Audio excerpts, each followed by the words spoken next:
அஸ்ஸலாமு அலைக்கும் and hi everyone, welcome back to RK5. Sunday ஸ்பெஷல்னாலே நம்ம கைக்கு வந்த கலை இந்த மட்டன் பிரியாணி தாங்க. ஸோ இன்றைக்கி சண்டே அப்படிங்கிறதுனால நான் இன்றைக்கி மட்டன் பிரியாணி தான் போட்டிருந்தேன். ஒரு சின்ன மிஸ்டேக் பண்ணாலும் ஃபுல்லாக டேஸ்ட் மாறிடும். ஸோ வீடியோ ஸ்கிப் பண்ணாமல் ஃபுல்லாக பாருங்கள். வாங்க எப்படி செய்யலான்னு பார்க்கலாம். வீடியோக்குள்ளே போகிறதுக்கு முன்னாடி இன்னும் நம்ம சேனலை சப்ஸ்கிரைப் பண்ணாமல் நிறைய பேர் வீடியோஸ் பார்க்குறீங்க. வீடியோஸ் பார்க்குறவங்க சப்ஸ்கிரைப் பண்ணிக்கோங்க. அப்படியே பக்கத்தில் இருக்க பெல் ஐக்கானே கிளிக் பண்ணிக்கோங்க. அப்போ தான் நாங்கள் போடுற ஒவ்வொரு வீடியோஸோட நோட்டிஃபிகேஷனாக உங்களுக்கு வரும். வாங்க பிரியாணி போட ஸ்டார்ட் பண்ணிடலாம். இப்போ நான் ஒரு கடாய் எடுத்திருக்கேன். கடாய் நல்லா சூடானதுக்கப்புறம் தேவையான அளவு எண்ணெய் விட்டு ஹோல் ஸ்பைசஸ் சேர்த்துடலாம்.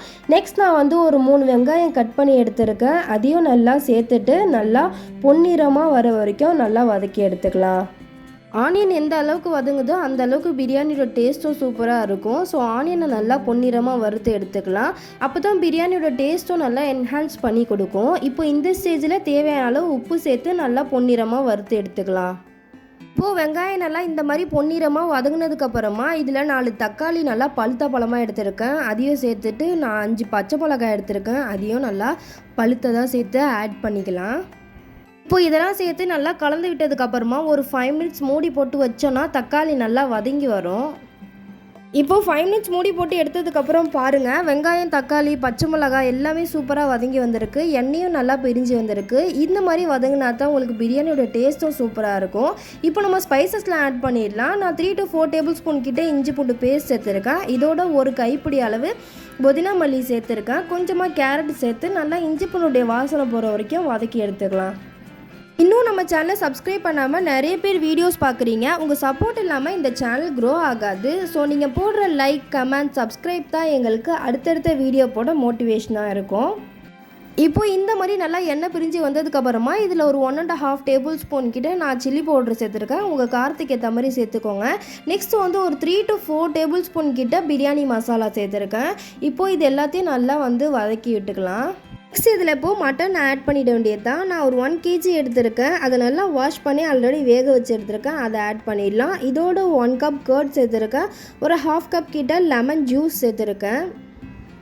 இப்போ இது எல்லாத்தையும் நல்லா மிக்ஸ் பண்ணி விட்டு நம்ம ஒரு 2 மினிட்ஸ் மூடி போட்டு எடுத்துருவோம். அப்போ தான் அந்த மட்டனோட ஃப்ளேவர் அந்த மசாலாவில் இறங்கும்.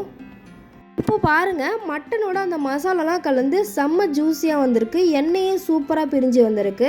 இந்த ஸ்டேஜில் நம்ம வாட்டர் ஆட் பண்ணிடலாம். நான் ஒரு 1.5 kg ரைஸ் எடுத்திருக்கேன். அதுக்கு தகுந்த மாதிரி வாட்டர் ஊற்றிக்கணும். நான் செய்கிற குவான்டிட்டி கொஞ்சம் அதிகமாக இருக்கும். 5 to 6 பீப்புள்ஸ் கிட்ட சாப்பிட்லாம், அந்த மாதிரி ஒரு குவான்டிட்டி. இப்போது நான் ஆல்ரெடி மட்டன் வேக வச்ச வாட்டர் வந்துச்சு, அதையும் ஆட் பண்ணியிருக்கேன். நார்மல் வாட்டரையும் ஆட் பண்ணியிருக்கேன். இப்போது நல்லா தண்ணி கொதி வர வரைக்கும் வெயிட் பண்ணிக்கலாம். மசாலாலாம் தண்ணி ஊற்றுறதுக்கு முன்னாடியே ரைஸை கொஞ்ச நேரம் ஊற வைக்கணும். அப்போ தான் தண்ணியும் ஊற்றி கொதி வரத்துக்கும் ரைஸு ஊறுறதுக்கும் கரெக்டாக இருக்கும். இப்போது இந்த மாதிரி தண்ணி நல்லா கொதி வந்ததுக்கப்புறமா ரைஸை போட்டுடலாம். ரைஸை போட்டுட்டு இந்த மாதிரி லைட்டாக கிண்டி விடுங்க. அப்போ தான் ரைஸ் ஒரே இடத்துல இல்லாமல் எல்லா இடத்துலையும் சமமாக இருக்கும். ரைஸ் போட்டாச்சு. இப்போ கொதி வர வரைக்கும் வெயிட் பண்ணுவோம். இப்போ பாருங்கள், ரைஸ் நல்லா கொதி வந்துடுச்சு. இந்த ஸ்டேஜில் லைட்டாக கிண்டி விட்டுட்டு நீங்கள் டேஸ்ட் பார்த்துக்கோங்க, உப்புலாம் கரெக்டாக இருக்கா அப்படின்னு சொல்லிட்டு. பத்தலைன்னா இந்த ஸ்டேஜில் போட்டு கிண்டி விட்டிங்கன்னா கரெக்டாக இருக்கும்.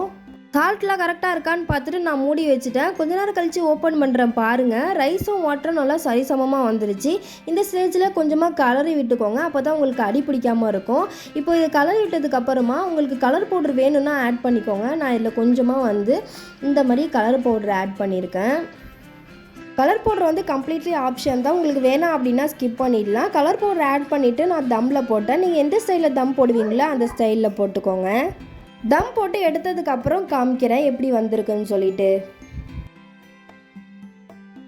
தம்லேன்னு எடுத்ததுக்கப்புறம் பாருங்கள், பிரியாணி செம்மையாக வந்திருக்கு. நல்லா உதிரி உதிரியாக மட்டன் ரைஸ்லாம் எதுவுமே உடையவே இல்லை, சூப்பராக வந்திருக்கு. நான் சொன்ன டிப்ஸ் எல்லாம் ஃபாலோ பண்ணி கண்டிப்பாக வீக்கெண்டில் ட்ரை பண்ணி பாருங்கள். உங்கள் ஃபேமிலியே சூப்பராக இருக்குதுன்னு சொல்லுவாங்க. சூப்பராக என்ஜாயும் பண்ணுவாங்க. இந்த சண்டே எங்கள் வீட்டில் அல்ஹம்துலில்லாஹ் mutton biryani, chicken fry, boiled egg, raita, தால்ஜான்னு சொல்லிட்டு அல்ஹம்துலில்லாஹ் நல்லபடியாக முடிஞ்சு. இந்த சண்டே உங்கள் வீட்டில் என்னெல்லாம் பண்ணீங்கன்னு சொல்லிட்டு கமெண்ட் பண்ணுங்கள். இந்த வீடியோ உங்களுக்கு பிடிச்சிருந்தா லைக் பண்ணுங்கள், உங்கள் ஃப்ரெண்ட்ஸ்க்கெலாம் ஷேர் பண்ணுங்கள். இந்த மாதிரி எக்ஸைட்டிங் வீடியோஸ்க்கு RK5 சப்ஸ்கிரைப் பண்ணுங்கள். அஸ்ஸலாமு அலைக்கும், பாய்.